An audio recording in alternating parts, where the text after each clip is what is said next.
para sa crush, para sa magulang, para sa boss, para hindi ka na mahirapan, i-shout out mo na yan! Shout out sa umaga! Shout out sa umaga with DJ Baby Toby! Hoy, ba't ang lungkot mo? Siguro wala ka ng pera, no? Same lang tayo, Brad. Naku ba? Number 1! 6.7 Energy FM! Same! Pero iba dito sa 106.7 Energy FM, Pangga. Huwag mo sabihing radyo, sabihin mo... Oras sa buong kapuluan, Pangga, check your time. It's now 6:34 on the clock. Good morning, Luzon, Visayas at Mindanao, Metro and Mega Manila. Yan at syempre good morning din sa mga Pangga nating kapwa ko mismo. Wala ng pera. Alam mo yun, nakakainis no? Yung tipong kakasahod mo lang nung Monday pero ngayon wala na kagad pera. Isipin nyo ba naman, yung natira kong pera ngayon, ibabayad ko pa sa rep namin. Di ba wala pa yung pang grocery, no? Nakakainis. Imbierna na ako. Well, ganyan talaga ang buhay, no? Talaga nga naman pag hindi tayo kakayod, mawawalan talaga tayo ng pera. Kaya naman, andyan yung mga racket-racket natin, no? Kaya shoutout sa mga Pangga natin. Nakaliwat kanan ang mga racket. Naku, ang yaman nyo na. Sana all, no? Pero yung iba naman dyan, kahit wala na ngang pera, ay nagkakape pa ng mahal. Brad, akala ba wala na tayong pera? Grabe naman yung special talent mo. Kaya mo pang gumastos ng mahal kahit na wala ka ng pera. Sana all, diba? Yan, kaya naman shoutout sa mga Pangga natin dyang budolero at budolera, no? At syempre, shoutout sa mga Pangga natin dyang walang pakialam kahit petsa de peligro na sila. Self-love malala, no? Oo, para lang sa kaligayahan ng sarili, no? Titipirin at syempre, bibili pa rin ng mamahaling kape. Uy, mo pa nga, pumipila pa nga yan, eh. Pumipila pa.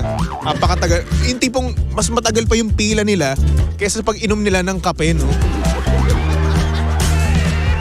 Wala lang. Pero trip naman nila yun, eh. Di ba? Masaya naman sila. Wala na tayong magagawa dyan. Naisip ko lang kasi na nakakatamad tumayo ng matagal. Di ba nakakatamad tumayo ng matagal? Isipin mo, no? Simula doon pa sa sa may parking, no? Andoon na yung pila. Tapos pagkadating mo doon sa loob mismo nung branch na yon, no? Pipila ka ulit, iikot ka pa mismo. Saan kayo nakakuha ng tiyaga ng ganyan, no? Yung tipong napakatagal nyo sa pila tapos para lang sa kape na maliit. Tapos kung iinumin nyo, sobrang bilis. Well, wala tayong magagawa, ganyan talaga ang buhay, no? Kung may tiyaga, may nilaga. At kung trip nyo yan, sige, bahala kayo dyan. Pero grabe ang dedication nyo talaga, no? In fairness. Oo. 100% kayo dyan. Oh, pero syempre minsan naman, ilibre nyo rin naman ako, no? Ano nyo kapag libre ko nun, no? Kapag ilibre nyo isang tao, pipilit talaga yan. Bakit? Libre. Diba? Sino bang aayaw ng libre, no? Sino mo ikaw na nililibre? Sige, ang gagawin mo na lang talaga is pumila ka na lang. Di okay na ako doon. Diba? Titiisin ko talaga yan. Libre kasi eh. Yun na nga lang makukuha niya eh. Yung pag-chill na nga lang niya, yung hindi pagpila, yun na nga lang ang gagawin niya eh. Diba? Kasi nilibre ka na, no?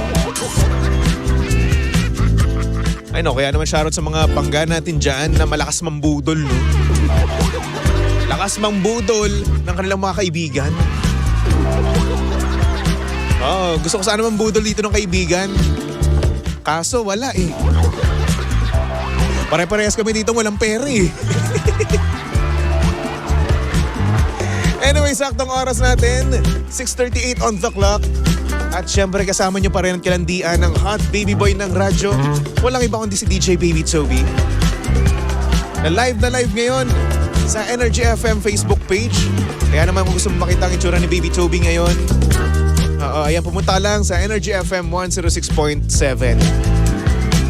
Actually, may tigyawat nga ako ngayon eh. Kitang-kita nga ngayon sa live eh. Ang laki nga sa pisngi kung gusto nyo makita, no, ayan. Makibalita kayo, makichika kayo, no. Ang laki Chairman, pwede ba ilipat natin yung camera? Sa harap na lang. Kitang-kita tigyawat ko, Nananapak yung tigyawat ko sa pisngi. Maraming salamat, Chairman, ha. Mabuhay ka, Chairman. Bakit na naman, DJ Lindsay? Ano meron? Hindi kita maintindihan, lumapit ka dito. Zoom! Bakit yung zoom? Huwag mo na i-zoom. Tingnan mo naman. Ayan, pinapasum pa ni DJ Lindsay. Ito, kontrabida talaga to sa buhay ko. Hindi pong gusto ko maging gwapo sa Facebook Live, no? Pero hindi. Dinodog show nila ako. Grabe. Alam niyo yung mental health ko dito, sirang-sira na. Grabe pang bubuli sa akin dito. Alam niyo, gusto ko na lang pumunta sa sulok at magmukmok, umiyak. Awang-awa na ako sa sarili ko, Brad. Ay nako. Anyway, mga pangga, simulan na natin ang programang Shoutout sa Umaga. I-shout out mo na yan! Number 1, 06.7 Energy FM. Sige, Chairman, isum mo, ha? Ang good morning, Luzon, Visayas at Mindanao. Siyempre, good morning din sa mga pangga natin dyan. May ka-talking stage, no? O may ka-talking stage na babae, pero ngunit subalit tapwat. Parang napaka-unusual ng ginagawa ng kanyang ka-talking stage. Bakit kaya? Pero siyempre, tingnan natin, no? Basahin na natin ang sinend sa atin ni Jeric. Sabi niya dito, good morning, Baby Toby. Normal ba na nanghihingi ang babae ng nudes? Pwede ba ito sabihin? Baka mamaya maka-KBP ako. Yun nga, normal ba na nanghihingi ang babae ng nudes? Kahit na kakilala lang namin. Sorry, ganitong topic agad sa umaga. Pero hindi ko alam ang nangyayari dito sa Manila. Nakaibang lugar. Ayun lang naman, hindi lang ako sanay sa mga ganitong bagay. Thank you so much, Baby Toby. Mabuhay ka. Mabuhay ka rin, Jerica. Maraming salamat. Uy, mag-ingat ka sa mga ganyan, ha? Seryoso. Mag-ingat ka sa mga ganyan, baka si mamaya yung ka-talking stage mo, di ba? Poser lang naman pala. O kaya ganyan, no? O madami kasi na na mga tao na nagte-take advantage ng needs ng lalaki. O hindi lang needs. Yung kaanuhan ng mga lalaki. Dami. Yung urges pala yan, yung urges ng lalaki. Ang dami nagte-take advantage ng ganyan sa mga kalalakihan. Kaya naman mag-ingat-ingat tayo, ha. Ngayon, kung etong kausap mo ay siya talaga yung nasa picture niya, di ba? At nakita mo na naman siya. Meron naman talagang mga ganyan, oo. Hindi naman sila nawawala, no? Oo. Yes, unusual siya, no? At syempre parang hindi pa siya normal. Kung isipin na babae mismo yung nag-uudyok na mag-send ka ng ganyan. Kasi usually, di ba? Mga lalaki namimilit no? Eto, sabihin ko naman talaga yung katotohanan, no? Lalaki namimilit na mag-send ka ng ganyan, di ba? Pero disclaimer lang, hindi po ako namimilit ng mag-send ng gano'n, ha? Oo. Bakit? Kasi respeto ko yun sa babae. Oo. Bakit? Kasi babae yun respeto yun respetuhin natin yan. At yung gustong gusto ko yung babae, no? Respetuhin ko yan. At syempre, hindi lang naman ikaw yung makakita niyan Kasi yung, sabihin natin, yung messenger, di ba? May server yan, makikita rin yan ng iba, Brad. Oh, kahit na sabihin natin, jowa ako yan. No, hindi ko pagsasendin yan ng ganyan. Makikita pa rin at makikita yan ng iba. At pag ikaw pa ay nahack, di ka kalat, pasisigat ka. Instant famous ka ngayon, di ba? Oh, ayos yan. Sige, push mo lang yan. Pero yun na nga, no, mga pangga. Mag-ingat tayo sa mga ganitong tao, no? Kasi una sa lahat, hindi natin alam, since ka-talking stage pa lang naman natin siya, hindi natin alam kung siya ba talaga ay totoong tao or nagpapanggap lang, no? Baka kasi minsan, scam yan. Na kung saan profile picture sila, magdi-DP sila ng sexy, maganda, at syempre kaaya-ayang tignan, di ba? Tapos, kapag nakapag-send ka na, i-upload dyan sa mga website, di ba? Oo. O hindi naman kaya ibebenta, di ba? May mga ganyan. Madami akong alam. Madami akong alam kasi sinabi sa akin ni Jimbo eh. Sinabi sa akin ni Jimbo, tsaka ni Chairman. Oo. Si Chairman, akala nyo, tahimik lang yan. Hindi. Damay nyo pa si DJ Lindsay. Pero yun na nga, no, mga panggano, mag-iingat-ingat tayo sa mga ganyang bagay, no? Kasi baka naman kasi mamaya, yung mga ganyan, modus, di ba? Pinagkakitaan pa yung body parts mo. Hindi lang sa mga lalaki, no, pati na rin sa mga babae. Mag-iingat tayo, lalong-lalo na kayo mga babae. Bakit? Kasi baka naman mamaya, yan lang ang habol sa inyo ng ka-talking stage nyo. Sabi ito ni Jepoy, modus yan, hihingi ng nudes tapos iba-blackmail ka, ipagkakalat kung di mo ibibigay yung hinihingi niya, like pera. Lalong-lalo na kung ikaw ay no? Influencer, di ba? So, syempre, influencer, madami sa yung magchat-chat, no? Madami sa yung manghihingi ng mga ganyan. Di ba? Kapag sikat na sikat ka, may manghihingit maghihingi sa'yo. Lalong-lalo na kung ikaw ay may itsura, di ba? Kaya ikaw, mag-iingat ka, okay? Ingatan mo yung katawan mo, ingatan mo yung pribado mong parte. Di ba? Pero, choice mo pa rin naman yan, di ba? Kung na-meet mo na naman siya at siya naman talaga yun, di ba? Why not? Lalaki ka lang din naman di ba? Alam niyo, hindi ko alam kung pwede ko ba sabihin yun, yung N-word na yun, yung nudes, di ba? Pero tingin ko naman pwede kasi naman siya, di ba? Hubad naman talaga. Basta yun. Sagwa nga lang, umagang-umaga, ito yung topic natin. Kaya naman shoutout sa mga pangga natin dyan, no? Na umaga pa lang hayok na hayok na. Sabi dito ni Conrado, yung mga ganyang klaseng lalaki, walang respeto sa mga kababaihan. Oo, pero yung message sender natin is lalaki, no? Tapos yung nanghihingi sa kanya ay babae. Oo, baliktad. Baliktad naman niya yun. Oo, so eto, no? Kung sa akin mangyayari yan, no? Hindi ako magbibigay. Bakit? Kasi una sa lahat, nakakatakot at baka poser lang siya. Ngayon, sa mundo kasi natin ngayon, di ba? Yan, sa TikTok, sa Facebook, sa Instagram, napakadaming poser. Napakadami. At syempre, papaniwalain ka talaga nila na sila mismo yung picture na yon, di ba? At gagamitin yung kahinaan natin. Oo, mga kaboylihan. Di ba? Gagamitin yung mga kahinaan natin mga lalaki para makuha yung gusto mismo nila.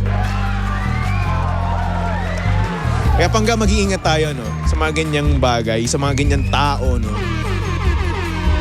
Ingatan natin sarili natin. Pwede naman video call di ba? Kayo na ang bahala dyan, matatanda na kayo. Anyway, Jeric, good luck sa'yo, no? Good luck sa mga... Good luck dyan sa talking stage mo. Kung mapansin mo naman na siya talaga yung kausap mo, no? Eh di good for you. Pero syempre, wag ka pa rin magsisend, no? Hindi ibig sabihin na magsisend ka kagad. Agad-agad, no? Siguro, sabihin mo sa kanya, sa personal na lang. Hirap kasi talaga kapag online ka mag-ano di ba? Magpapakita. Cannot be to be, Brad. Anyway, sa mga pangga natin na gustong mag-send na kanilang mensahe sa buhay, no? Yung mga bagay na hindi nila masabi ng personal, no? Sa iba. Yan, pumunta ka lang sa aking Facebook page. Hanapin nyo lang Baby Toby 1067. Alright? Napakadali lang yan. At ayun na nga, yung ating nabunot kanina sa panggash o pangcash promo ay hindi nakatawag. Sayang naman ang 500 pesos. Kaya naman ngayon, susubukan natin siyang tawagan para manalo naman na pangcash na 200 pesos, di ba? Hindi na masama. So kaya chairman, sige na, tawagan na yan. Hi, Panggas! O Pangcash! On Air Promo! Huy! Again, tinatawagan namin ng pansin si Verly Laroco ng Antipolo Kogyo, no? Sagutin mo yung tawag namin. Ayan, nag-ring na ata. Iyon. Sana naman sumagot. Sayang naman yung 200 pesos, no? 200 pesos. Pang ano mo na rin yan? Pang dagdag, no? Fast food. Sarap. Hello? Hello? Hello po, ito po ba si Verly Laroco? Opo. Sir, good morning po. Ako nga po pala si DJ Baby Toby ng 106.7 Energy FM. At sir, congratulations. Nanalo po kayo ng 200 pesos. Okay po yan. Yan. Sir, kasi nung nakaraan po, di ba, pumunta po dyan ng Energy FM at nagdikit po ng mga sticker, no? Opo. Yan, naalala niyo po ba yun? Ayan. So ngayon, sir, kanina hinihintay ko po yung tawag nyo para manalo naman kayo ng 500 pesos. Kaso sayang, hindi kayo nakatawag. Oo, kasi may nag-assist po ako ng pasahero, yung anak ko, pinatid ko sa school. Yun pala. So sige po sir, eto. So ngayon, since natawagan namin kayo, congratulations dahil mag-uuwi ka or mag-send kami sa inyo ng 200 pesos. Okay po ba yun? Opo, malaking bagay po yun, sir. Yan. Salamat po. You're welcome po, sir. 6.7 Energy FM. Yan. So sir, ang tanong ko lang po, eto po ba rin yung GCash number niyo po? Opo, yung 09610. Huwag niyo na po sabihin, sir. Baka kung sino po mag-ano po sa inyo. So ayan, sir. Ayan. Meron po ba kayong mabatian, sir? Binabati ko po yung mga katoda ko po rito sa Kogyo Antipolo. Nakikinig din po sila ngayon. Hindi yun. Maraming salamat. Pero ito sir, gusto kong duktungan mo tong sasabihin ko, ha? Opo. Panggawag mo sabihin radyo, sabihin mo. Ano? 106.7 Energy FM. Yan! Congratulations sir, mamaya sasendan ka lang namin ng 200 pesos at para pang cash mo yan, alright? Thank you po Energy FM. Yan, salamat at mag-iingat po kayo sa biyahe, alright kuya?